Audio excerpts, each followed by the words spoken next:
This is the Wandering Mike.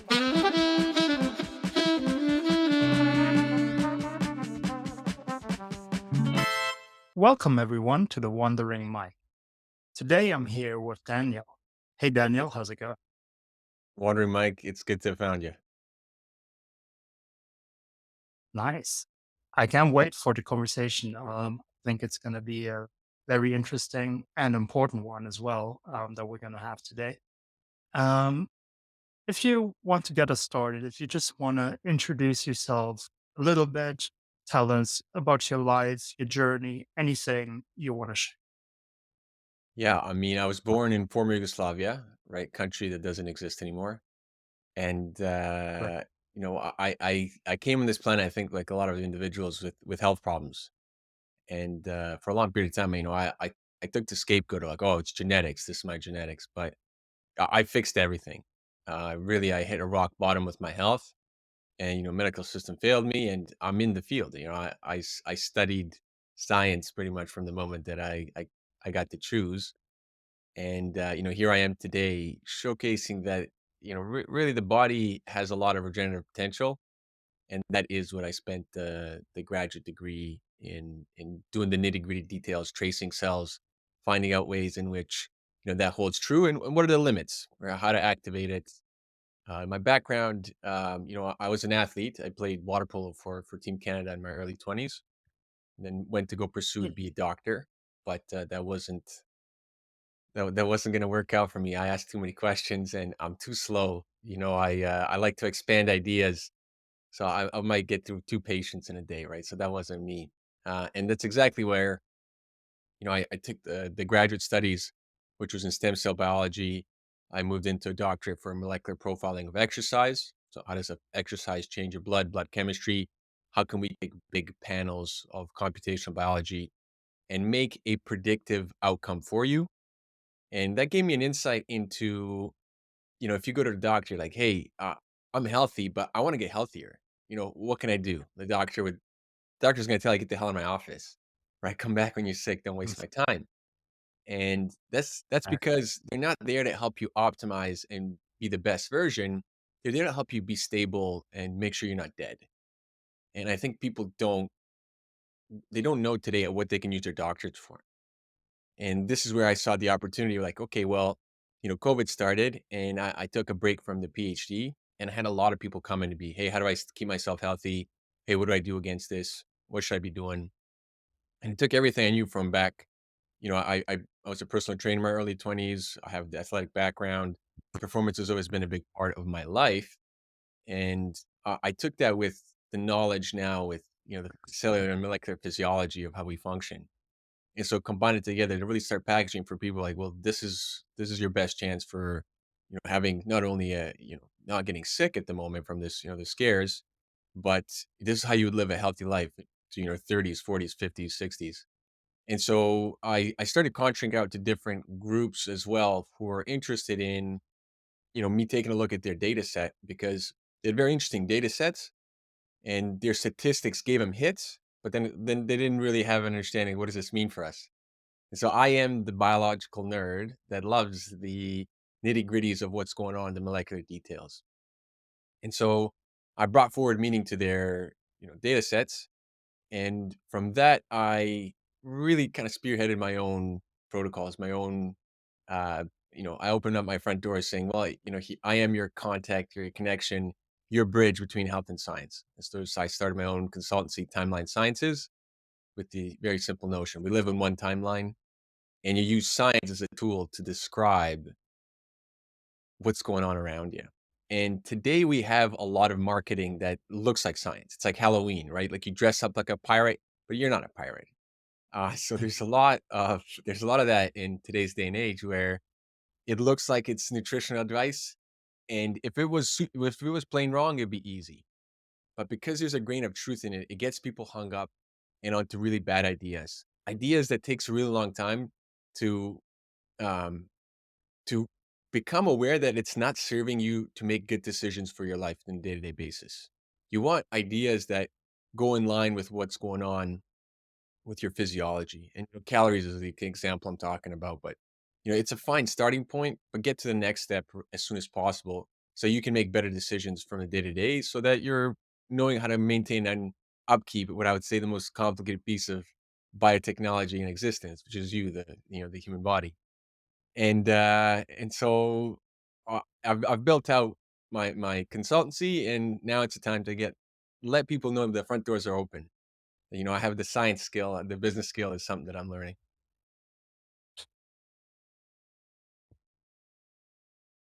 Right. Um, so to take us back a little bit chronologically, you mentioned that you had some health problems early on as well.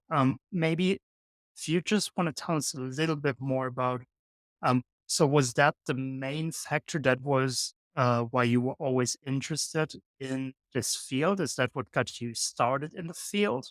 And then also you mentioned that you had the perception genetics played a role in it. Is that not the case? Is that false? Yeah, good, great questions there. So I think no matter what would have happened to me, I'd always gone down the science route, just because I'm interested in, that's where my mind goes to. It's easy for me in a way. It was really hard for me to learn guitar, brutally difficult because I don't have that talent.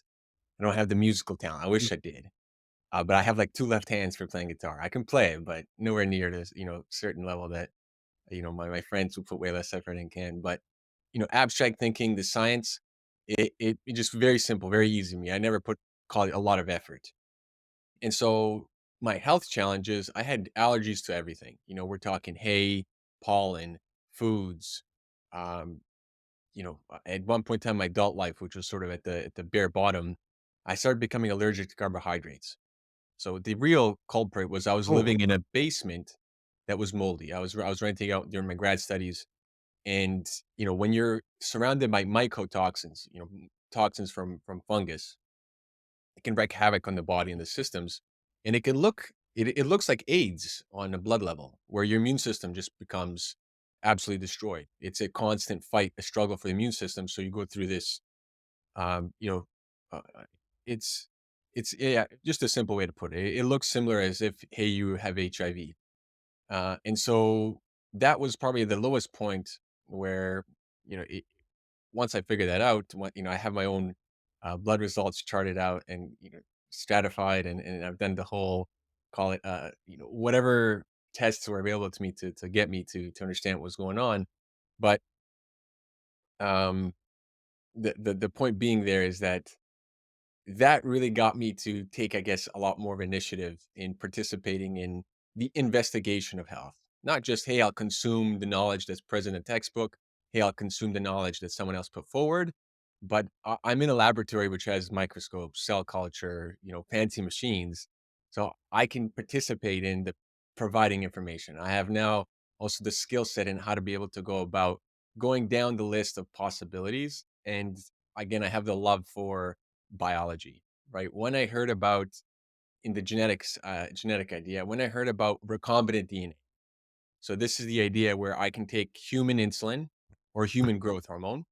I can take that gene, which is a little code sequence, and I can put it into a bacteria. So I make a little bit of a genetic vector and I throw it in a bacteria, and it's literally I turn out a tap and I collect growth hormone or I collect insulin. Whereas before we'd have to, smash up animals and collect tiny amounts of growth hormone at a time, tiny amounts of insulin, and then we'd inject the bovine, insulin for people to help them. And so mm, that technology, recombinant DNA technology, has revolutionized, yeah, molecular biology, our understanding of the world as the possibilities in it. And to me, that was very exciting. So I always had a love for that aspect. And so I thought for a very long time, well, it's genetics this, genetics that. That's what we're being told. That's what we're being taught. That's what my professors were saying.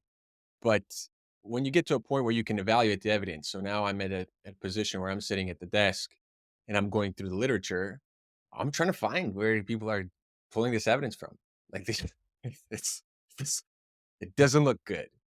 So in my search, I have to go through, be able to isolate and target stem cells. Be like, okay, I know what the stem cell is turning into. Hey, this stem cell is becoming a scar. This stem cell is becoming a piece of fat. This one's turning into bone. And so you have to have an understanding of how the genetics plays a role into that. So genetics is obviously the part in which gives you the superpowers to be human being, right? And the best way to think about genetics, it's an informational storage system. It is the most by space unit dense informational system in existence. We don't know any other way. There's no digital, there's no other way in which you can take information and jam more information into less space than what DNA can do. And so that's one pretty cool thing, which if we can crack DNA computing, that'd be, a different change. But so DNA has obviously a big part into our lives, but when you start looking at, okay, here's a disease, can we link it to DNA? The answer is no. Here's a disease, is it genetic? The answer is no. Like you don't have, you have, for example, people put MTHFR as the gene for a big problem in obesity and autism. But then when you look at Olympic athletes, 50% of Olympic athletes have the same exact variant. So you tell me, how Really? does the Olympic athlete not have obesity or autism? So then you're like, then you come to a point where, Yeah. maybe this is too technical or expertise, but the gene codes for a functional unit of life, which is usually a protein. And so you can do the work, which is saying like, hey, I have a gene. I will now produce the protein. And then I have to go and do the experimental tests to showcase whether there's a problem with that protein or not. The big issue is that you can't do most of these tests because you don't just exist from like a snap one moment in time when you're an adult. You have to grow from one cell into 70 trillion. So the genes are turned on at very specific time points. And so it turns out that if there is a problem with your genetics, the vast majority of the time you're not born. You don't if there's a problem with the genome, Yeah. you don't come into existence. And when there is a problem with the genome, and it is true for about 5 to 2% of us. So about 5 to 2% of the population, depending on where you are on the planet, come out with you don't have the superpowers of the human being of what the genome gives you. And so you have what is normally called inborn errors of metabolism. And if they're so big, again, the person won't survive very long. If they're really problematic, but we can deal with it to a certain constraint, uh, the person can live, but a very, very unique lifestyle. And so one example is PKU, right? It's you can't process an amino acid called phenylalanine. So you have to be extremely careful of what you ingest. Yeah, like super regimented, otherwise it kill you, or you have to go get rushed into the ER, and they have to know specifically your genetic condition. So there are genetic, call it links to disease, and it would be fair to say the genetics do play a part because what genetics are is the informational system. But you get to decide what part of the genome is going to be used. Are you going to turn on the cancerous portion? Are you going to turn on the inflammatory portion? Are you going to turn on the pro-regenerative portion? Are you going to keep inhibiting it? And so what one way to kind of explain some of the complexity here in a very simple thing. So if people can remember an experiment, it gives them an access point to information way more full than trying to memorize stuff. So you have one person exercise and not the other. And then you take a little sample and you take a look at, okay, non-exercise leg, exercise leg. Is there a difference in the gene expression? So genome is going to be identical. We have one genome in every single cell. It's the exact same, but it's how the cell uses it that ends up giving you over 200 cell types, 4 tissue types, all the organs, and all the beauty that is the what we are. And so that that exercise experiment showcases that the leg that's not exercised looks differently from the epigenome, right? People now are going to add some more words to it, but the way that you control the expression of the genome is different than the one that was exercised. And obviously, the one that's exercised, you're going to have the Yeah. benefits, which we can go into detail, but many benefits of the exercise. So that principle goes to for every other organ in the body: the liver, the pancreas, the spleen, the intestines, your gallbladder, your lungs, heart, thyroid, glands, brain, bone, muscle, connective tissue. Everything is going to be in the exact same idea of how did you use that tissue. Now, muscle is very simple. You have a voluntary control over it, But the other tissues, you do have control, but it's more in a sense of what did you do? What did you expose them to? And the simplest and easiest thing, and not to overcomplicate it for people, and what's the practical piece of information to take away is that, well, you can control what's in your blood because your blood bathes all of your tissues. And if your blood is backed up, overburdened, polluted, congested, your organs are going to then have a problem. And so inflammatory diseases like arthritis, like Crohn's, that's not what's supposed to happen to us as we get old. But it does because there is some missing knowledge for that person to be able to avoid those complications. And yeah, so that's sort of this notion of genetics, right? They do have massive implications to our life, but you can't scapegoat them. Really, you have the ability to turn on regenerative processes in your body. You can turn on healing factors, and there is a limitation, right? Like your heart has no reserve pool of stem cells. So when the heart gets damaged, that's it. That's all the cells that you have, and you won't be able to make new ones. But your muscle, super regenerative. Bone, super regenerative. Lungs, not so much. You got to be careful with the lungs. Intestines, very regenerative. Liver, it takes a beating. And so this is something to now understand that we're working with a specificity in which, what you expose yourself to, you should be understanding of the risks. Does some kind of treatment have a chance to injure your heart? Well, I wouldn't recommend you do that unless you're gonna about to die. Okay, then take the risk. Is some kind of treatment gonna, help you stabilize, your health, but you'll damage your muscle? Yeah, no problem. You will. We can fix the muscle. That's, go ahead, stabilize yourself. This is the level of understanding of where you can play with the risks for how to be able to turn on those the healing regenerative processes. And so, for myself, I've had a lot of health complications, from allergic diseases to, the guts, learning how to deal with the guts, to skin, and it came back to very simple processes, which we can talk about, that helped me overcome everything, to a point where, my body's very resilient now. Now I can go do stupid things and put myself in scenarios that would cause me problems, but I won't suffer the ramifications, right? And that's because in 365 days of the year, I have 200 plus in which are very much so in line with being very kind and respectful to the biology, and just an example is people talk about intermittent fasting. I mean, that's great that that's a little bit more of a concept now today, but that's not fasting. Mm. That's what I would call respecting your biology. And if you're not in a lifestyle which is doing this, where you're not living respectful with your biology, meaning you're not even interested in what's in your blood. You're not interested enough into what symptoms your body's showing you, then you're gonna face the consequences. And I see now way more younger individuals, young folk. I'm 35, so when I say young folk, I say in their 20s, with problems that you weren't supposed to see till 40s, 50s, because people were able to push True. themselves and call it pollute themselves more so. Whereas today, yeah, we're starting to see it earlier and earlier. All right.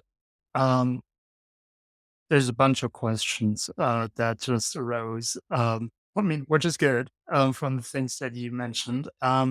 So I guess the ground question I would ask is, for someone like me who had biology in school, but that was about it. So that's basically my ground level understanding. If you could just maybe tell me, what is it actually that we can see in the blood? So, what are the things that blood tells us about the body? And then you also said the sentence, "We can control what is in our blood." So, what exactly does that mean? How do we control then what is in our blood? Yeah, awesome questions. I thank you. Those are great. So first off, what's in the blood? Very simple. Three things we think about what's in the blood. We have the cellular component, red blood cells, white blood cells. Then we have the proteins in it, right? Serum albumin, enzymes. proteases, clotting factors, all those things that you can get from a blood test. Then we think of that as number two. And then number three is the metabolites. So we think serotonin is like kind of the mood regulating hormone, but it's actually also in our blood. It controls our guts and the nervous system in the guts called the enteric nervous system. So from the blood, if you go get a blood test, usually it's all three of those, meaning you're going to get some kind of white blood cell, red blood cell count, and they're very limited in what they tell you. They tell you you're okay. Like it tells you your liver isn't screaming and your bone marrow isn't trying to crank out immune cells, or your immune system isn't completely overwhelmed there where it's exhausted, it's not doing more work. So for the most people, when there is like a health scare, you go in to get your blood test, and it's a very poor practice that we have within like a cultural consensus, because you should go get a blood test when you're healthy, so that when you're not feeling well and you go get a blood test, you can help confirm, when something is going in a direction where you can then make a decision. But our tests, and I can almost guarantee it's the same as New Zealand about what's going to be available in terms of clinical markers that you can get from the doctor, is that they're all what I would call alarm bell signals in the blood. So, hey, I'm sick. Doctor gives you, yeah, yeah, your liver's telling me you're sick. Here's some medication. So they're not that useful in being to tell you on your day-to-day basis, hey, how you doing? Because what we have in the blood, we have a lot of information to say before you ever get inflammatory condition, before you ever have any kind of issues with your vasculature or your organs, there's signals in the blood, very early ways to be predictive of which way you're trending, whether you're trending towards a disease state, whether you're trending towards what I say, the average civilian, or whether you're trending towards resilient, the advanced, call it the phenotype, the individual that can push themselves without getting complications. So your blood tells you all that. And it tells you in the proteomic sense. So the proteins are more stable than the metabolites. So the metabolites can fluctuate drastically. And so one very common one that you'll get from the doctors is creatinine. And so I had a military gentleman. He got told by well, his brother-in-law's in the military, and so he jumped in and did some Marine training. So we're talking 7 hours, absolutely brutal training. And he got his, he went to go uh, get blood work done. Just happened to be lined up shortly after his training, and doctors told him his kidneys were about to explode. And I've seen a lot of weird blood tests, but I've never seen creatinine be that high in this individual. And so I told him, well, like just take it easy. Don't get jumped on, too much problems. If you had kidney issues, you'd see other things. And, with lots of exercise, especially when you have overtraining and you have muscle breakdown, like it can go very high. I've never seen it be 17-fold higher than what's normally, but Sure. you're right. It's ridiculous. Whereas proteins, you don't necessarily ever see them go that high. Now, obviously, there's going to be some proteins in which do that, but those aren't the ones that you're capturing, right? Like, and for the people that love, if you're a biologist, like, what am I talking about? There's something called cytokines where if you're immune, if you have an injury or, some kind of, hey, I need to call an immune system, you actually dump in a bunch of small proteins, peptides. They go up in massive concentration. But for our sake, for what's available commercially, the proteome is relatively stable. So if it changes slightly, you know that you've adapted to something positively or negatively, in which then you can interpret. And that's what I do. I just call it the major for the work at the moment is I provide biological analysis for individuals, whether they're healthy and they're looking to optimize, whether they're checking in, they want more information from what they've received, or whether they've lost their health and they're like, hey, I need someone to give me a little bit more insight to what my blood's telling me.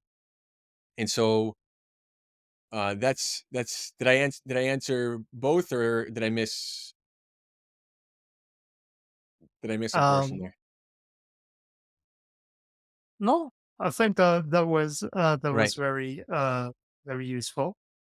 Um, yeah. So to to build on that, um, you also mentioned the respect for biology, and you gave some examples already. But overall, what would you say that all entails, because I could reckon it's quite a lot, because it sounds very mighty, respecting our own biology. So what does Yeah. that all end?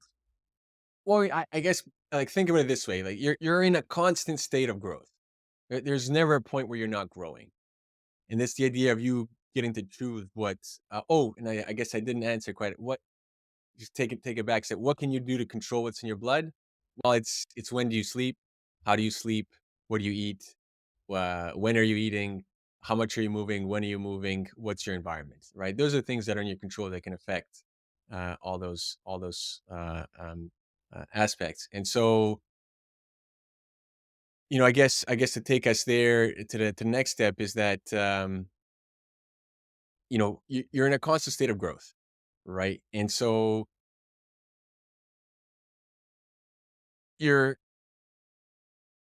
to respect biology is to say, okay, I have a symptom, let's say on my skin.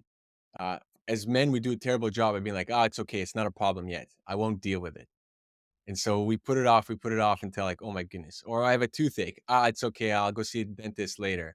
Next thing we know, we're swollen and we have a massive infection. We got to go get antibiotics. We got to go get the, tooth pulled, the crown made, whatever it is. And so that's in a way not respecting the biology, where you were given signals, you were given warnings, and you just simply say, nah, I'm going to do something else anyways. But the other notion is that, we we choose not to get interested in ourselves until there is a big problem. And so to get interested in ourselves is that it you're not meant to eat from the moment you wake up to the moment you go to bed. And if you miss a meal and you're feeling like, "Oh my goodness, I can't there's no way I can fast for 24 hours." That's a very weak and fragile system. As a human being, you're not designed to be so feeble when it comes to food. You're not meant to be an animal in which if you miss a day, the next day you're dead. It's the exact opposite, actually. And so we've gotten to a point where comfort has absolutely destroyed the way in which we perceive ourselves, the way in which we have connection with our own feelings, our own sensations, and we decide to override it with our belief system. So we play this I know better than, call it what you really are is communicating. And so this is where we're living in a world of symbols rather than living in the world of as it is, call it the natural world, God's creation, whatever ways and works that, come and resonate with the individual. you know, this is something in which we play a game of superiority complex, this evolutionary idea of Darwinism where we have to dominate, we have to be the survival of the fittest, where all of those are very bad ideas. Even Darwin's take is not survival of the fittest. That got twisted. It's elimination of the weakest. So that's how biology functions. You always Right. take away what can't maintain and succeed in the current state of things. It's not the survival of the fittest because there's no such thing in nature where there's one thing dominating everything else. Uh, it doesn't function that way. You can't succeed in a sense where there's an organism that's going to have complete domain. And what I mean by that is that even you as a human being, your lungs are connected with everything that's photosynthetic.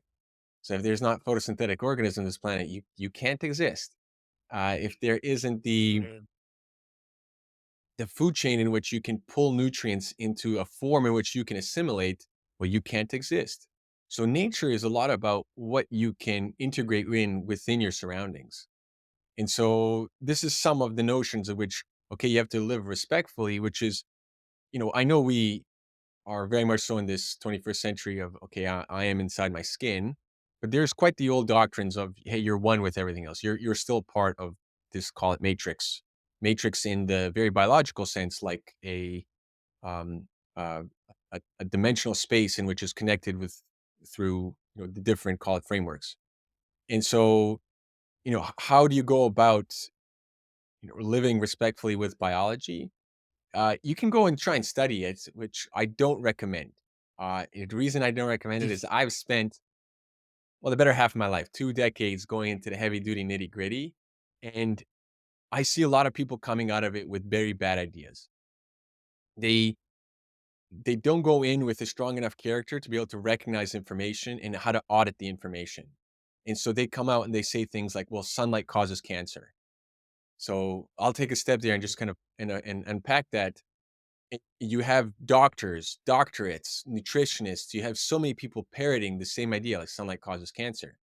But you're just brutal. That's absolutely fundamentally wrong and one of the worst ways to communicate anything intelligent, because what's happening to the vast majority of humanity that's exposed to sunlight? It's not cancerous. So the correct way to say it is under Yeah. very certain metabolic circumstances, sunlight may have an accelerating or an effect to be able to cause certain types of cancers to form. That would be the correct way to communicate it.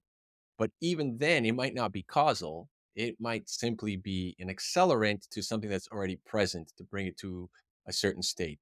So, this is what I would say is very difficult to be. Hey, how do I get to, a certain respectful living with biology? Well, the first one is like get back to having some feelings. Where if you have false hunger, this is the thing I deal with quite a lot with, where people are trying to fix their eating and they'll eat food, and within an hour they're like, "Well, I'm really hungry still." And I'm like, "No, you're not hungry. You're craving sugar. You're craving an insulin spike. You're craving a change in your blood chemistry, and you. This is a good sign, but this is the uncomfortable sign. You have to work through it, or you can give in. You can simply some people, here's another strategy is that take a tiny bit of something super sugary, but very small amount to show so that you learn that I'm not actually hungry. My body's craving a certain type of stimulus or response, and then to find ways to wean yourself off of it. And so, I guess that would be the area in which I would say is how to start approaching a respectful living. And then if you're listening to a podcast like this, if you're listening to health information, you're going towards the right direction. Where eventually you hear someone that resonates with where you are in life. And I do have to tell people that it would be funny if it wasn't so tragic that the health industry is in a really I would say dark place where it's preferred that you are sick because then you're a customer. And because most things in which would give you a lot of health are very free. Obviously, you do need nutrition, which costs. Once your nutrition is accounted for, right? This is sort of the idea of like, what's the best diet? Well, it's whatever diet's going to give you the nutrients that you need and the minimum amount, ideally, because you constantly needing to digest large amounts of food is exhausting your life. It's taken away from your lifespan. It's actually making you die faster if you have to consume a large amount of food. The ideal thing would be, let's say optimal scenario, which obviously we don't live in, nor would I advocate for. But theoretically, the optimal scenario is the easiest to digest food with the nutrients that you need at a level in which causes your body to very efficiently redistribute it, not oversupply it and not undersupply it. And so this is something I think is quite challenging in today's day and age because one, our food supply is, uh, it's polluted, and so though people can go into this notion of trying to dissect their macronutrients and all the foods that they're eating, the calories they intake, none of that really matters when what you're consuming is polluted. It has so many chemicals in there that are attacking your liver, attacking your organs, messing up with your lining so you can't absorb nutrients. And you're not in tune with yourself to be able to recognize to say, oh, hey, wait a minute, this isn't working out for me. Or, hey, the way I'm eating all this delicious food, but like every time I eat it, I feel awful the next day. And we separate ourselves from these feelings. So, in science, normally, in the community, in the medical field, you don't talk about feelings, you don't talk about emotions. Right? It's like this the old doctrine for men, right? That don't talk about your emotions, don't talk about your feelings. But there is a scientific way to approach about talking about feelings. And then they're extremely important to be able to bring you back to a sense of um, you being very good at approximating the biology that's occurring. Because I can't fall down test tubes and needles and hooked up to machinery in order for us to make the proper decisions. That's not possible.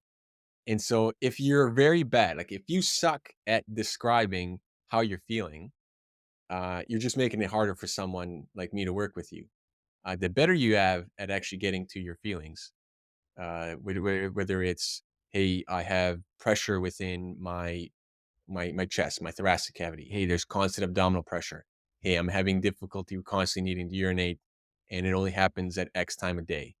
Those type of feelings are quite in indicative of what you can do in order to be able to bring yourself back to, let's say, feeling fantastic. Because when you're not feeling healthy, when you're not feeling at your best, you don't come to life with the same ferocity, and that's one thing I can do for people. I can help bring them back to, having a little bit more life, and it's more fun for the rest of us when you're feeling better because you have better stories, better jokes. Heck, you might remember your dreams and tell us something ridiculous, which I'd like to hear. So I guess that's my long-winded way of saying, this is where this disconnect and living with what's been given to you, we're not in it. And the biggest, I think, conversation to have for the individual, for something practical to take away, is the nervous system, right? We have the flight or fight and the rest and digest. And knowing those two is the biggest component in what's going to make the changes in a person's lifestyle. Understanding that, you know, when you eat food, you're supposed to be in family in a good state, and you're supposed to be relaxed, happy, so that when you're eating, that rest and digest portion of the nervous system is active. But if you're eating under a state of stress and tension, you're eating at your desk while you're trying to answer emails, you're eating food while you're walking, you're eating food, alone and isolated. You're sympathetic, that the flight or fight nervous system is still active. So you're doing something even worse for yourself because you're not able to be in line with your actions, which then causes consequences. So your emotional state has a massive implication to how you digest food, and this flight or fight, it's the sympathetic and the parasympathetic nervous system that really gets us into a lot of trouble. It gets us trouble with our sleeping. It gets us trouble within the way we perceive stress, what anxiety is. It gets us to a point where the only person that can help you is you, because there isn't something I can give you from the external side. It's what's going on, what we now call mental health. And I've always had a little bit of a black box with, like, what is a person referring to when they say mental health? Because, it could be very much so associated physically because they're stressed, because they're sympathetic. So there's this, I think, big takeaway for the modern day man, to know a little bit more about what's going on with them, like what they are, right? And I obviously, I enjoy teaching it, I enjoy sharing it, so I guess I'll hopefully rambled here enough for you. Yeah, I was about to say there was already so much useful advice and insights in there. Um, Maybe to just hammer down on the main point, or one of the main points that I heard out of what you just said, um, is, and I also want to talk about some of the stuff you mentioned about the current state of things at the moment, the current state of the food, the health industry. But we'll do that in a sec. So before, um, how do we actually, in the times that we live in, what are ways to get that connection to the body back? Because you already said some examples where we could misconstrue what our body is telling us, and we have this disconnect. So, what do you think are ways to really feel into our body, connect with our body again? Yeah, so I guess it's always a challenge because that context is necessary and the individual that you're speaking to is necessary, and so it's hard to say blanket stuff, but so here's the blanket, Mm. knowing that it might be helpful for about 60% of individuals. Where, obviously I can say, "Oh, you should meditate," but that's not the end. You have to be in a point in your life where you're excited to go meditate in order for meditation to do what people hope for it to do. And we do something, I think, very bad, where we go into this idea, well, I'll do meditating because it's good for me. And I think we get in a Mm. problem where what you're doing then is completely stopping all the benefits of meditating because you're doing it because it's good for you.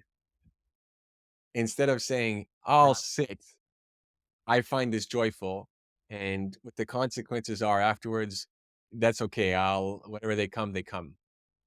And so the main ways in which I would give people is to one, you must find some way to deal with the compulsion of food.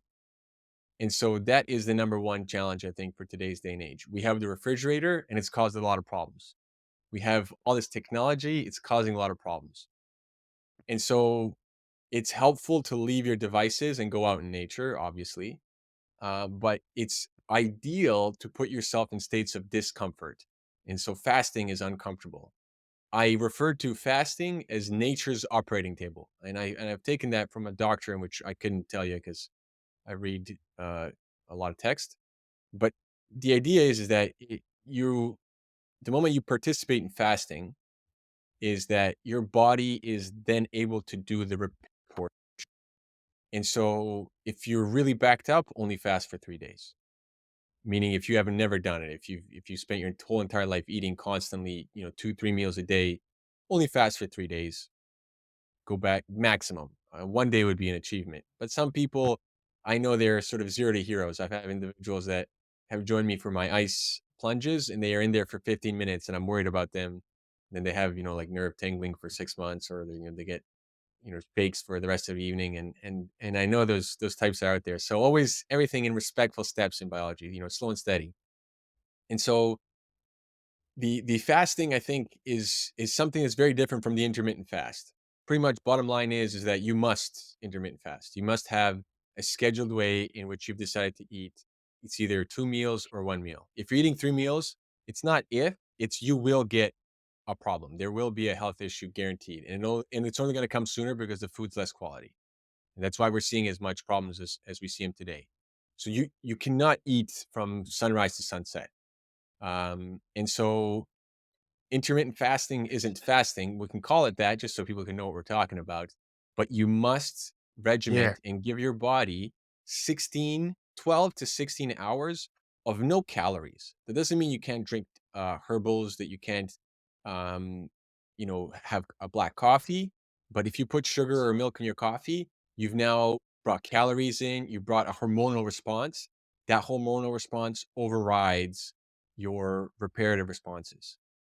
And so this is where it's a getting back to a sensation where you're gonna feel those hormones. They might take 7 to 21 days to readjust, but when they readjust, they'll readjust and you'll be in a new state of living.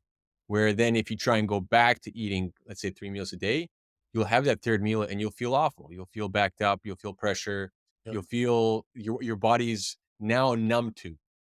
So that's one, and we can talk about that a lot more, but this notion of fasting is absolutely critical, and it is the biggest game changer because if you want any kind of regenerative process to occur, it cannot occur while your body is processing and digesting nutrients because that process is so taxing and so activating of everything else that you can't do it's very simple. You can't work on your car while it's on. You're not gonna change pistons, you're not gonna go and change your alternator while your car is running. You have to turn off the car.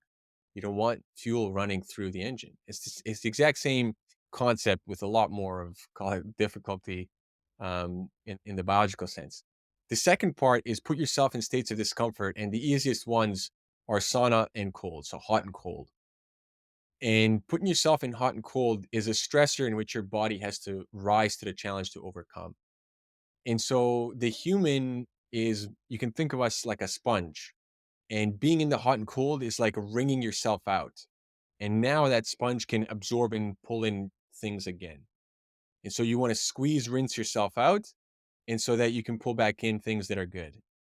And it allows you to change the structure of your sponge. So if you are in your 30s, 40s, you've never done anything to call it help your body regenerate, keep in mind why I said that 3-day mark is that that sponge is a pretty old, like, it's a worn out sponge. Yeah. So when you pull the new stuff in, it's still the same sponge. The fasting allows you to remodel, to change out little bits of the sponge at a time.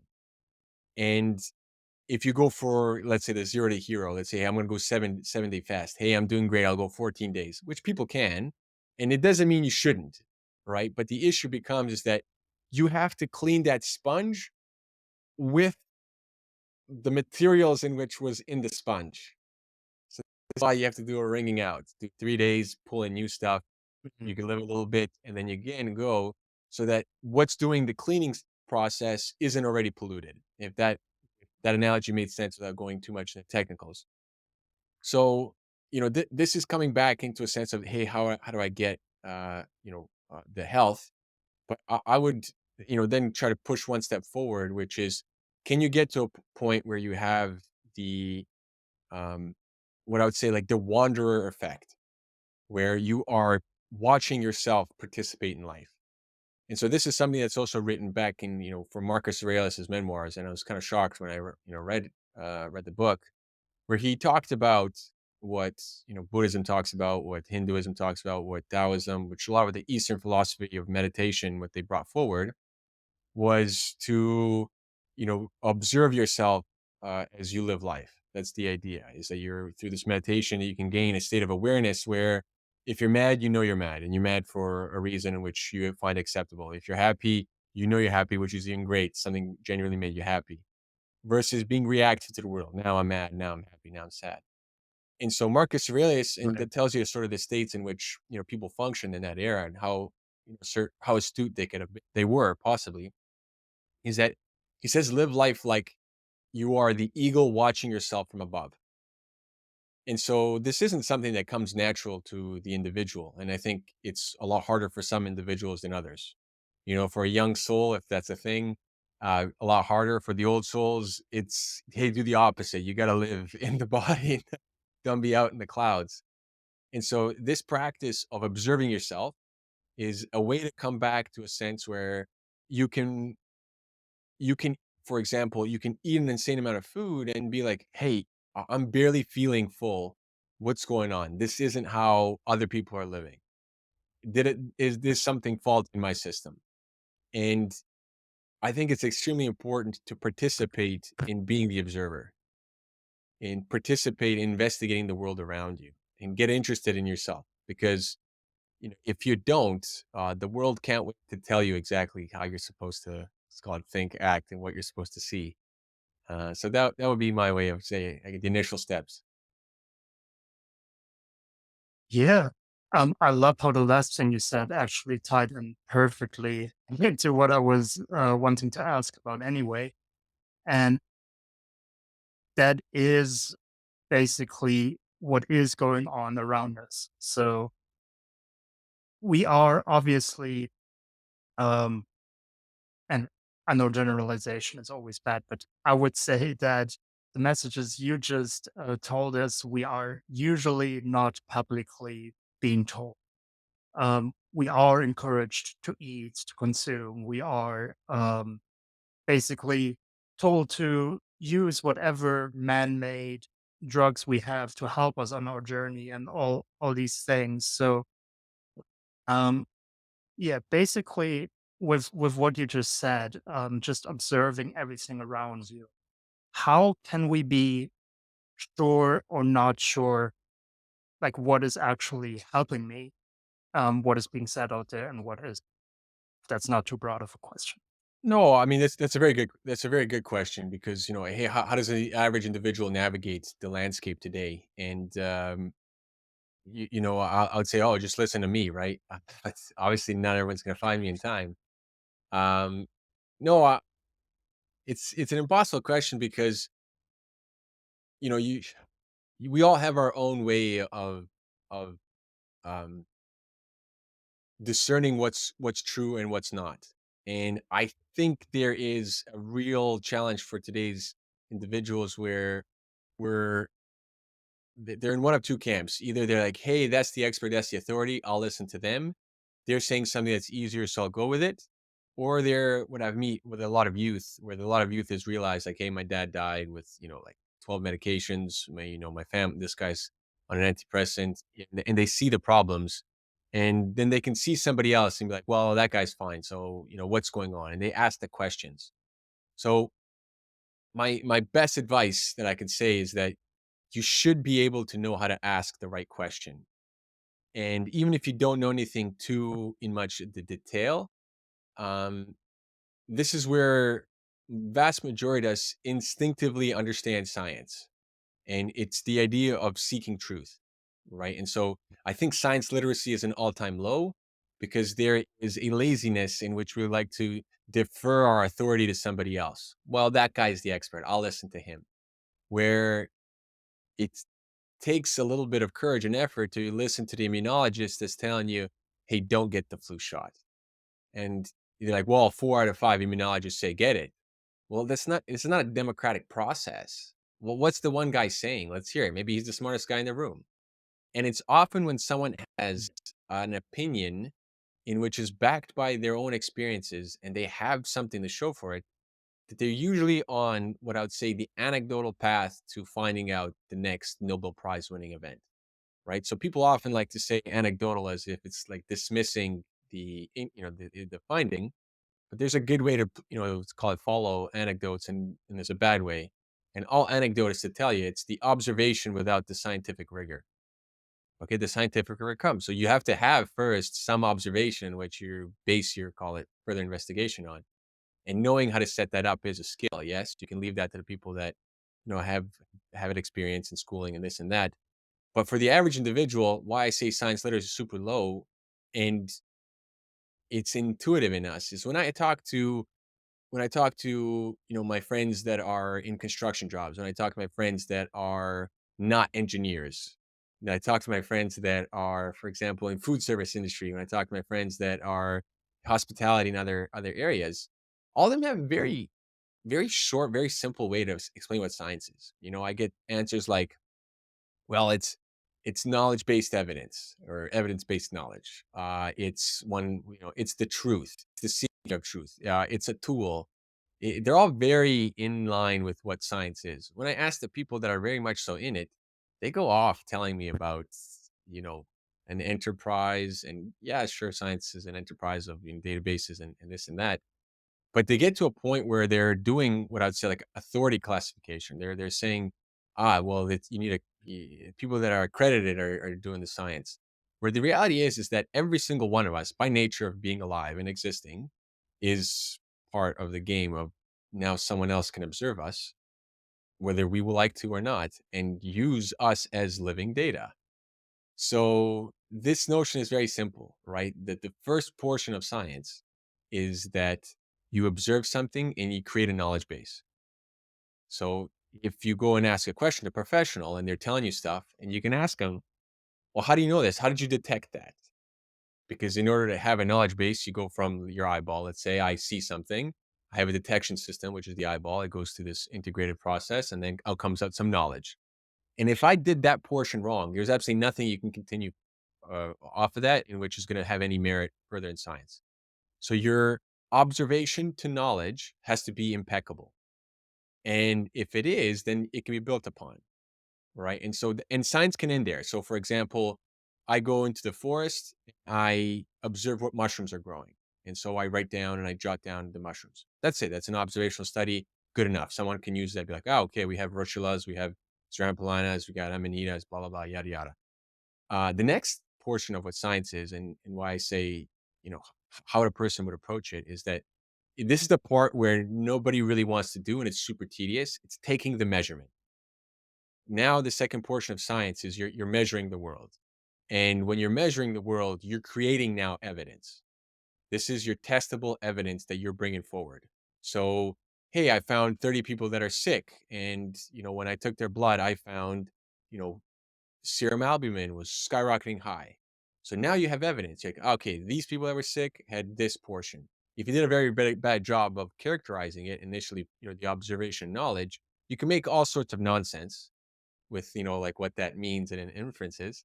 But if you leave that down as a piece of work, I can still come back years later, separate out your call it connections and still take the science.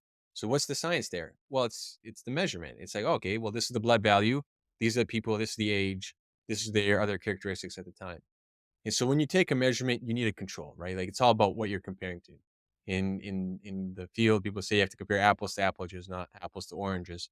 And this is where a lot of call it marketing and duplicitous, schemy, very slime ball, tactics are used where you compare things that you're not supposed to in order to get public sway or public opinion or a certain type of understanding to get seated in. And it takes a certain type of like intellect or a certain type of skepticism, a certain type of wit to be able to know when someone's doing that and to know how to ask the question to be able to parse that out. So if the first question is, "Hey, what did you observe? How did you detect what your knowledge is? Okay, tell me how you got to your knowledge base." Then the second question was like, "Well, what controls are you using to make your conclusions?" So, for COVID was a really good example. What controls did your local hospitals use to showcase that it wasn't the endemic coronavirus that was already there? Did they run a control or did they not? And if they didn't, well, I would, that's a question then to follow up with. Well, okay, well, can you show me a control before I make another decision? And so this is where I would say, it's very easy to put forward things that look like science that aren't. Is that the measurement aspect is outside of people's technical expertise. And so they simply step away. But you can still ask the very simple notion of what did you compare to? And then the third portion of science is very simple, is that if you're going to conclude, what's the end of the tool? If we think of science as a tool, the last portion is call it the model. And whatever you did, you have some type of observation, you got knowledge. Now you took some measurements, you got some evidence. You inevitably start making guesses now. Hey, I see something reoccurring. I'm gonna have a guess. I'm gonna try and predict what's coming ahead. And so that is the point of science. It's a prediction tool. You're trying to predict the next event based off of previous events. And so our brain does this all the time. It's the way that we're wired for survival. This is how animals are wired to survive. Pattern recognition in order to be able to predict the incoming events. The only difference is we've made it into an approach in which you can confirm or reject what your call it assumptions or whether your understanding is correct or not. And so a very call it dogmatic thing is seeing people think like, oh yeah, I get it. Science is purpose, hypothesis, this is another issue where people aren't able to deviate, understand that that's not science. You don't again, like I said, you can just have an observation. You go and you observe stuff, that's good enough. You've finished.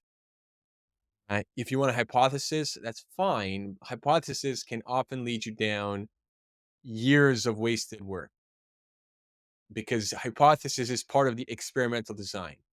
So, meaning in the big idea of measurements, you have to have an experiment in order to have a control and compare something. It's your choice to choose the experimental design to have a hypothesis or to not.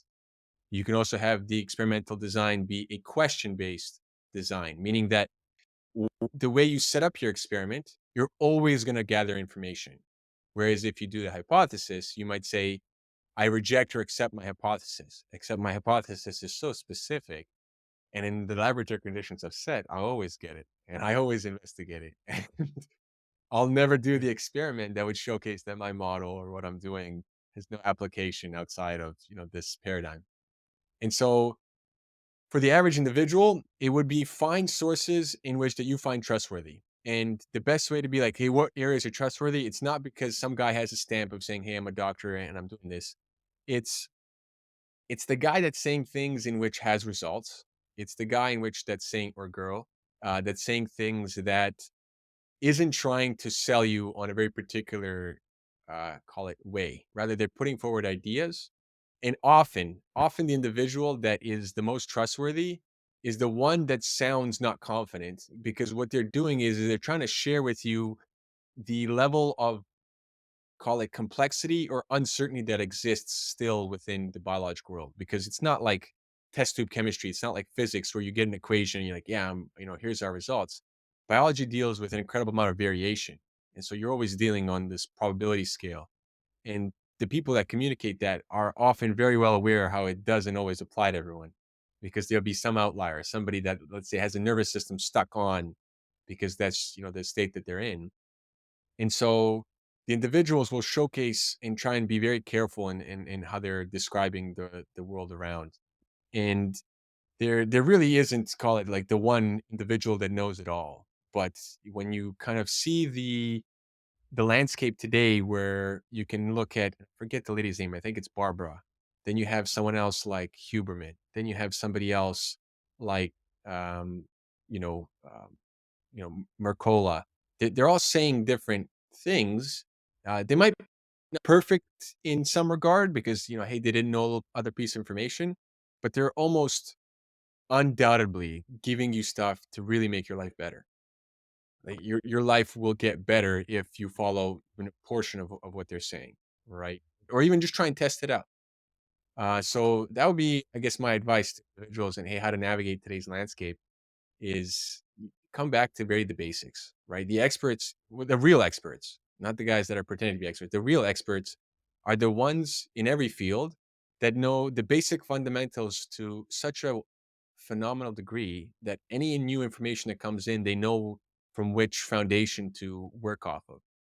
And that's the, I think, basics of science. Is, the questions people think like, oh, they have to be very, they're always the same. Hey, what's the structure? What's the function? What is there? How did you detect it? The only difference is there's new technology that comes into play to make it a lot more nuanced, a lot more, call it noise, or you can get bigger parts of the picture. In biology, the questions I think uh, are quite simple in the sense of we're still trying to gather the scope of what we're dealing with. Yeah. Um, so another nuanced question to like the science and specifically science today is something you brought up in the beginning of the podcast when you were talking about the statement of sunlight causing cancer.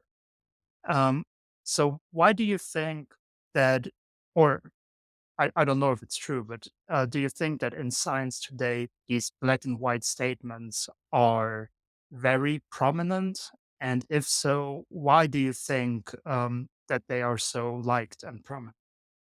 Yeah, so that's a interesting positioning because is it present in science or are people that may appear, call it of scientific qualifications, saying it? So in science, the Mm. way you always describe things, when someone says, "Oh, the universe is 13.8 billion years old," really what the science is that by means of light detection and expansion, the universe is estimated at 13.8 billion, which traces back through the uh, you know the numerous ways in which we've found to be able to come to a central point. Whether this is how it originates or not, we don't know because we're doing an extrapolation. But this is where our evidence is. So that's the science because that's what science is describing, and you can draw whatever conclusion you want. But it sounds sexy and sensationalized to individuals when you say the words, hey, the universe is 13.8 billion years old because it sounds confident, like you know what you're talking about. Right. And people I think are maybe not as, they have different types of intelligences and this sort of verbal, linguistic, logical, they you don't necessarily have it. So if you say it to another scientist, the scientist knows like, okay, whatever you're saying, it's based off some type of data set. There's a limitation to that data set, and whether the person acknowledges or not is a different story. But it's something in which I think is very very understood way to be able to cause it, do the manipulation for getting individuals to have certain buy-in. So if you know, if you put the notion out there that sunlight causes cancer without giving you the caveat of, hey, you actually need the very disturbed metabolic state in order to get cancer from sunlight. Otherwise, you just get a sunburn, right? So what happens when you're in the sun too much? You get a sunburn, and if you get a repeated sunburn, that could be Mm. problematic. Who get repeated sunburns, usually their skin darkens, and then they have more melanin, they have more ability to stay inside, they become adapted. Their skin ages, it weathers, and they can go an entire lifetime without ever getting cancer. And so the notion that now comes in, I think, is very privy in our society, from viruses to the cancers, the bacterias, the diseases, is that all of these put in very bad ideas they're right, but wrong to they're right in a small degree, wrong to a big degree. And so it gets people to make bad decisions, right? And so the sunscreens are a good example where there's plenty of literature people can go. I know some people don't want to look for the literature because they'll get them to stop using the product. But for example, you have these chemical sunscreens in which you can trace the compounds that are in the sunscreen in mom's breast milk, and you can actually detect it in the baby. So the baby is consuming in its internally the sunscreen that the mom's putting on topically. And that's not a good state to be in. And where what I've to say, where the evidence is out there, yet there is no laws, there's no bans, there's no stop to these commercial products still being put on our shelves. And so, you know, the science is pretty difficult to get access to. One, if you're not interested, but two, if you don't have the skill set, or three, if you don't have the community. And so this is where a community is a big part. And we live in a digital age where you can be part of many different now communities, where it can be life saving. It can be completely life altering based off what information you hear, because the next thing that might cause you a lot of problems, it might be your Teflon pans, it might be the additives that are present in your drinks that you like, and so it's a sense where I think this is why I say science literacy is very low, is that people misconstrue an individual that has a degree saying things that are opinion with what science really is present. And so this is where it again comes back to the idea of can you ask the right questions? Can you recognize the science? And what I've noticed is that if I give an article to a group of students, and even to I've done this a few times with clients that asked it of me, and I said, "Can you identify the science in this article?" And it's so easy for them to get caught up in conclusions and opinions, rather than be able to recognize what science is. And it doesn't take too much of think of effort in order to get to a point where you become very good at knowing how to ask the questions, regardless of whether you're have the background in the field. Because just to get the knowledge base to be able to start playing is very simple. You have to get the definitions down. Once you get the definitions down, it's always, no matter what field, engineering, medicine, rocket, obviously there are going to be things out of your scope of technical aspects. Like, well, I can't comment on, the equation here. I can't comment on, the how to get the machinery to work in a certain way. But I still can ask the, basic question is that, hey, is the pressure too great? Hey, is the method the way you tested in line with what's going to be done when it's actually time for rocket launch, or where it's time for, game in terms of performance. And so I guess that's my long-winded way of saying, how uh, uh, how I think it's difficult to recognize what science is, and why it's in, call it, the individuals that are playing the guy's best interest to get you to have that buy-in. Because at the end of the day, it's selling you something, even if the person that's presenting you the idea isn't the active one selling it. Sometimes I call them the Agent Smith phenomenon. You know, for people that watched The Matrix back in the day, Agent Mm. Smith can come into any individual, any body. And so the notion of Agent Smith phenomenon is, I'll say something like, well, no, sunlight doesn't cause cancer. And boom, all of a sudden, this person comes in and start defending this idea that really has no, like, you have no standing ground to argue this. You'd have to have a very, call it, good philosophical understanding of what causality is in order to be able to even back that. And so you see them get emotional, rather than a good logical debate in order to be able to put forward the idea that they're trying to communicate, because they leave the science behind. Why?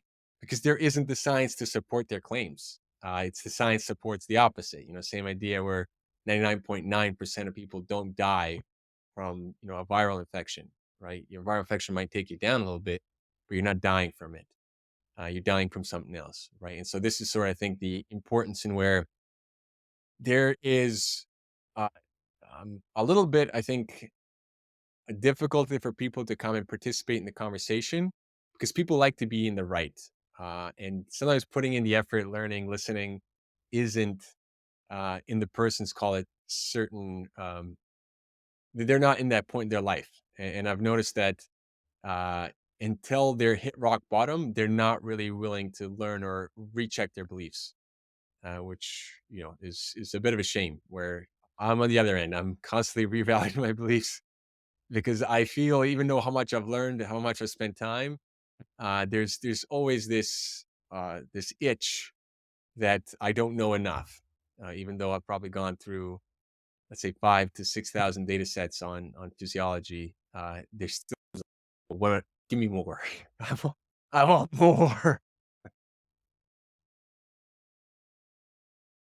Right. That that was a very cool insight into science, and yeah, obviously the flawedness that comes with being human. I guess that's just part of it. Um, so from everything we talked about so far, there's actually a question that formed in my mind, and let me just again start with saying I have no idea what I'm talking about. I'm not an expert in the field, but um, so basically, what I was just thinking about is you mentioned Marcus Aurelius along the way. You mentioned like a lot of these things that we have known for a long time, along a lot of basics that go into nutrition, a lot of um, simple things that help us live a good life. And if we just basically revert to these things, it's very good for us. Obviously, when we were hunter gatherers, we ate, and then we didn't eat for a long time, and all these things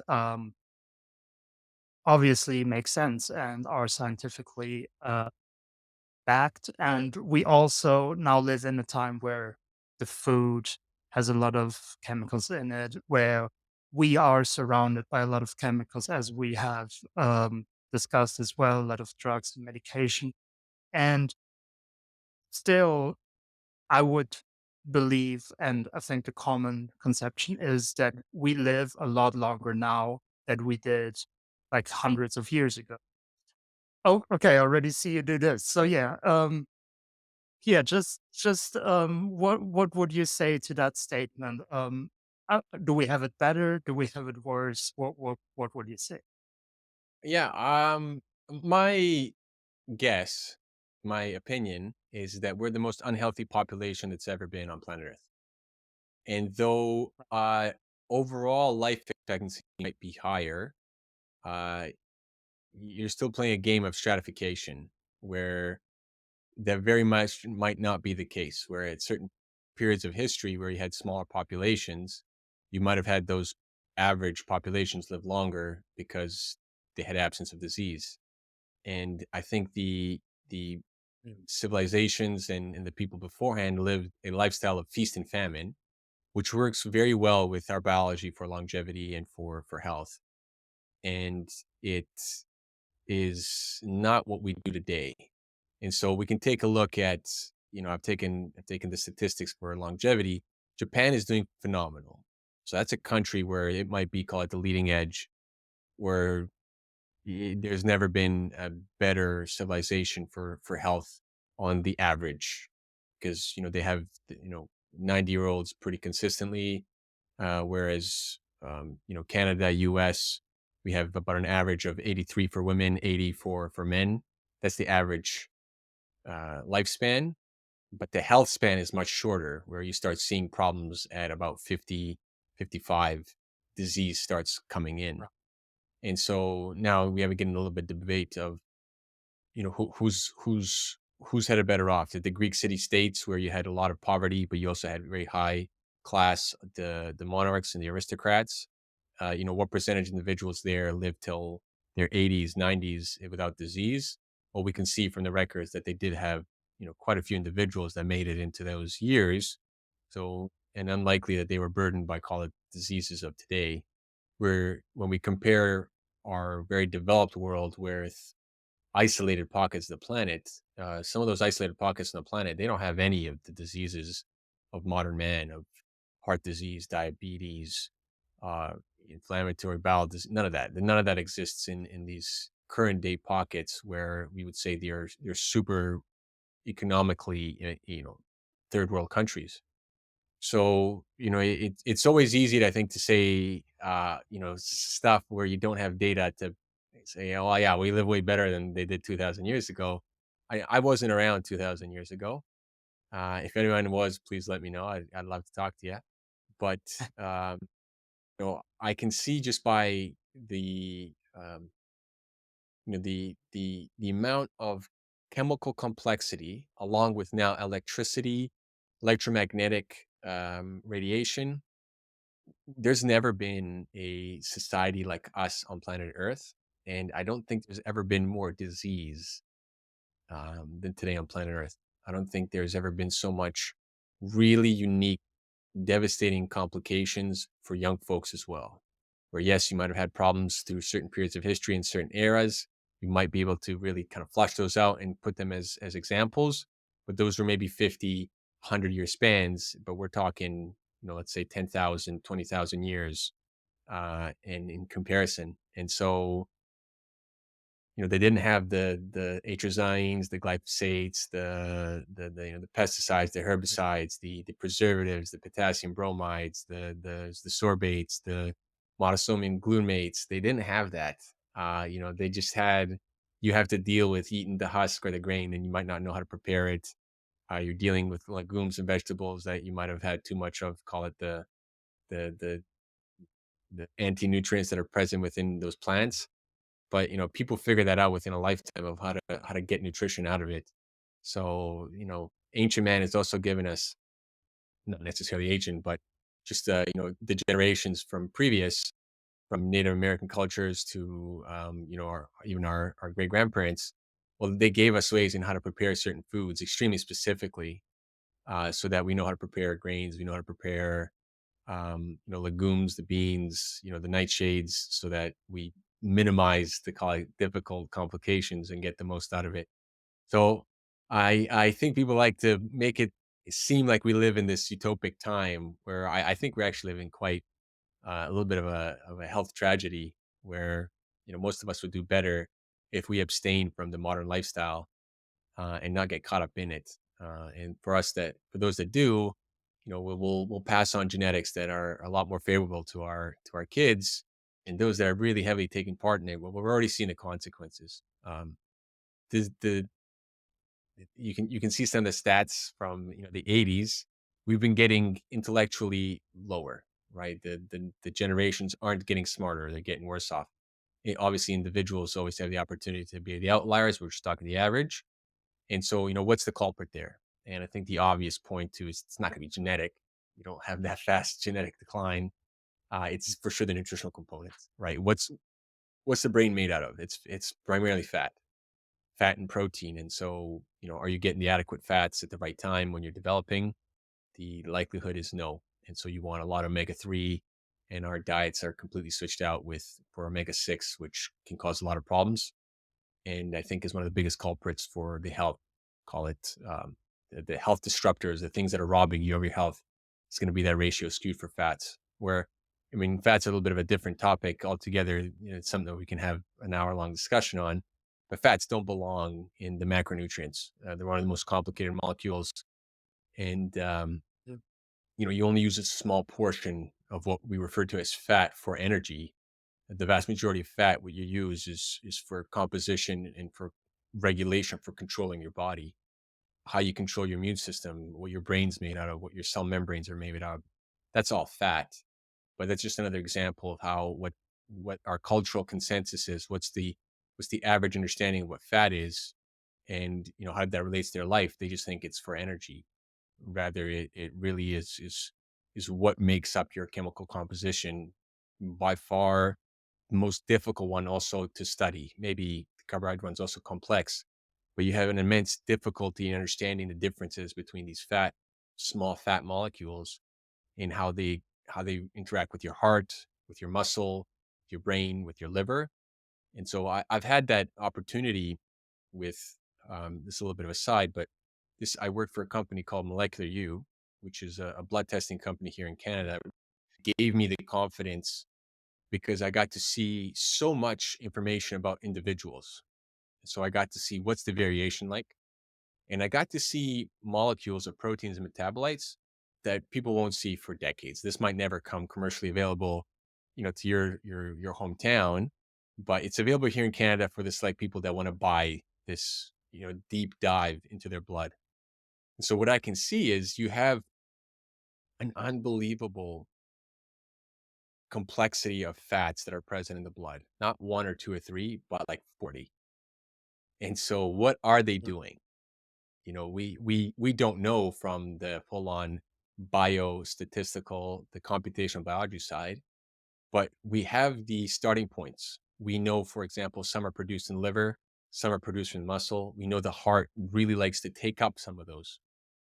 And so we can see that when those aren't in the right concentrations, you start having issues with the heart. And so obviously then can we use this already to start making good predictions about what's going to happen for an individual? Absolutely. But this conversation isn't going to be had, call it in the public eye, probably never, because we're still talking about fat as this macronutrient, rather as fat as what's helping or destroying your heart, which is arguably the most important, right? That goes down, you're down, yeah, next instantly, whereas everything else that operates at the time, and you still have time to save yourself. So, um, yeah, there we go. That would be my long-winded way of coming back around. No, that was really super interesting, and well, just thank you for hammering down on that point again. Um, I kind of want to ask a little bit more of a philosophical question.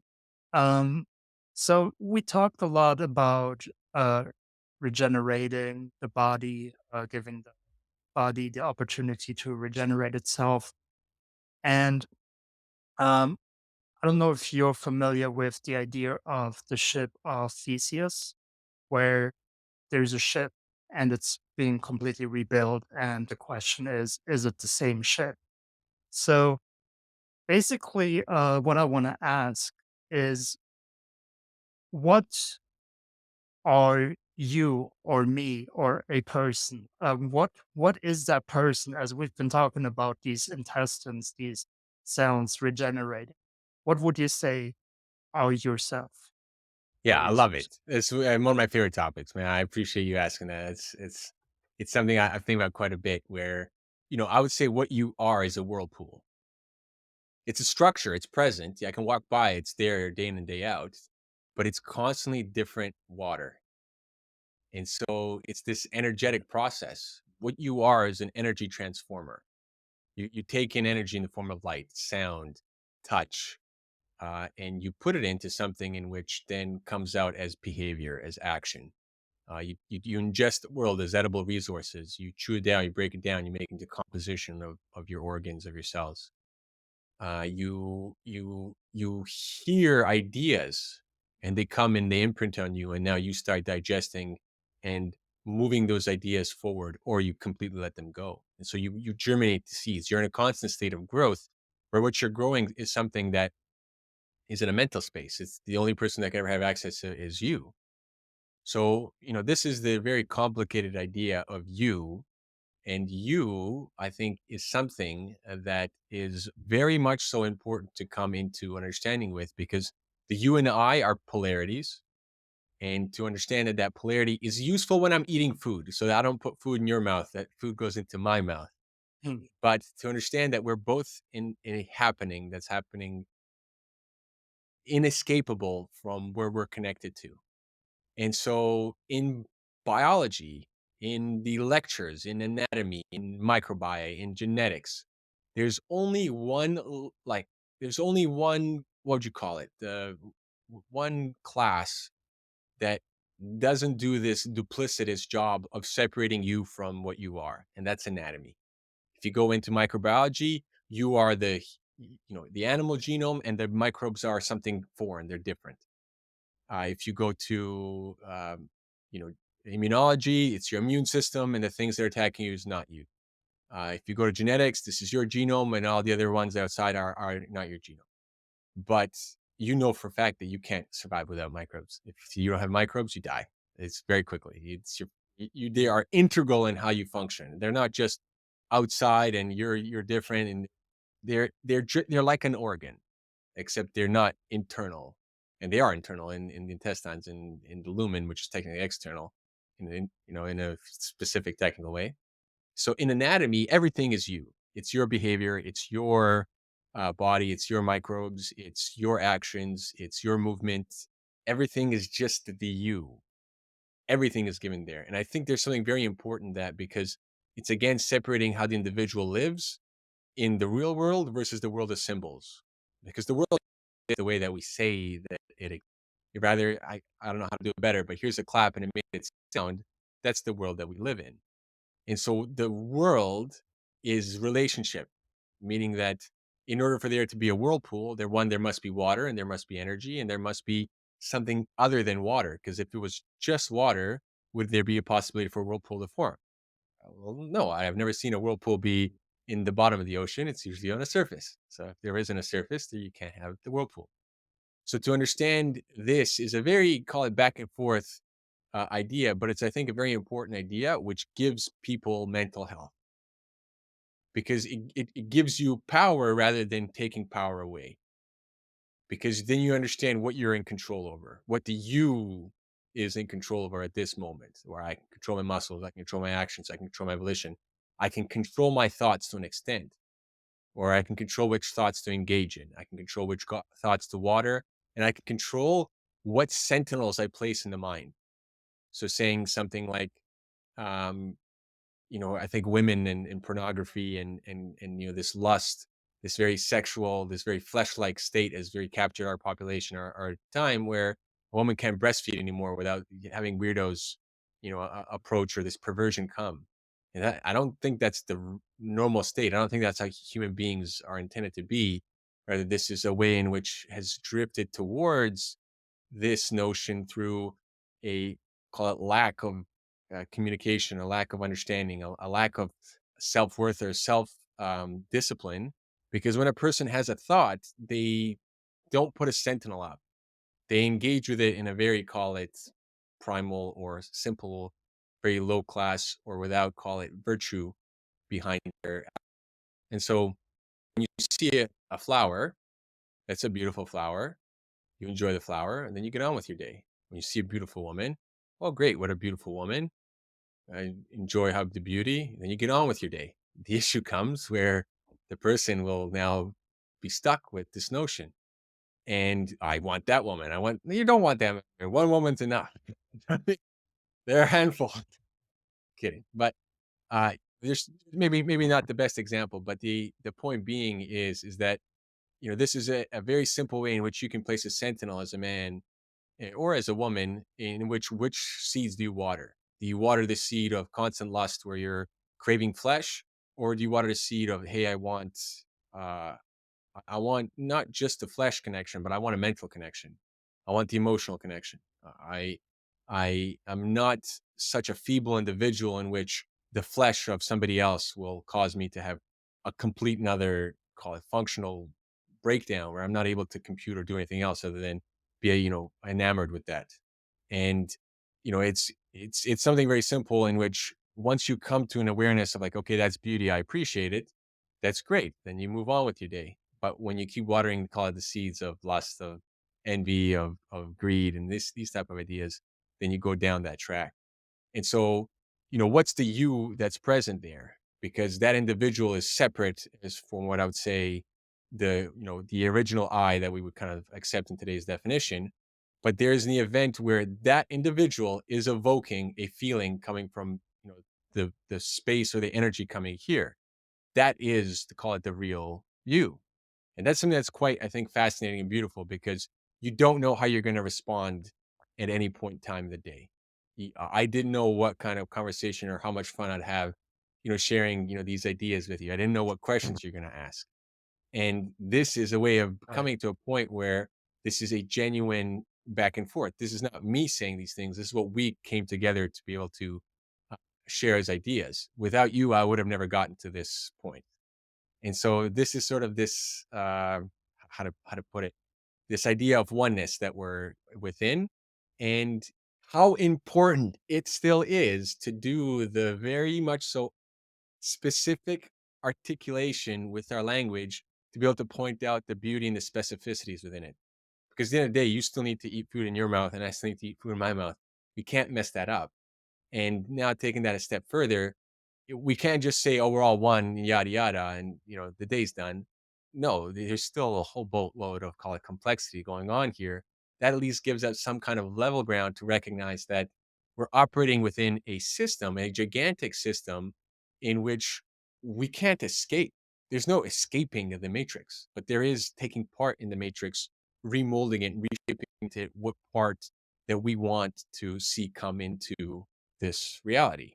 I like to think that we are in heaven or hell, and that you can bring heaven to earth through your mind. Right. Um, yeah, let me just think of how to ask that question.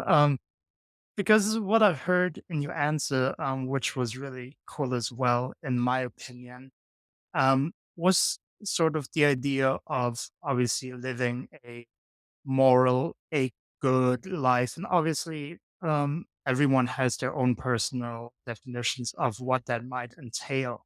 But um, do you think that for a healthy and, uh, well, happy, but mostly healthy life, it also plays a pivotal role of living a life according to morale, according to what is good, what is perceived as a good, fulfilled life? Does that have implications towards health?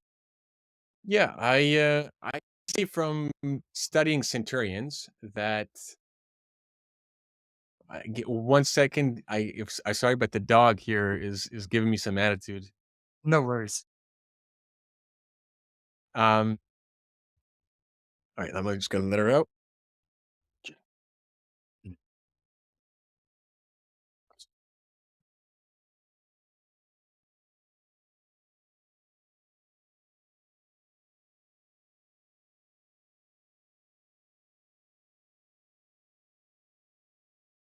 Apologies there. I'm sure you could hear her because the mic picks it up. But the back to the question, the morality, living in life with moral and with health.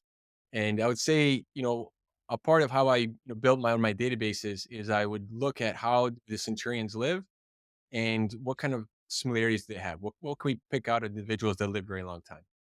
And one thing that I came across is that they are religious without the religion, meaning they're not following something super dogmatic.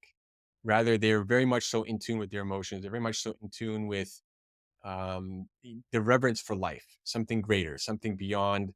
There's an immense amount of gratitude and appreciation for life itself. And so they're living in a life in which I would say is, call it, with virtue or with honor, with morals, with integrity.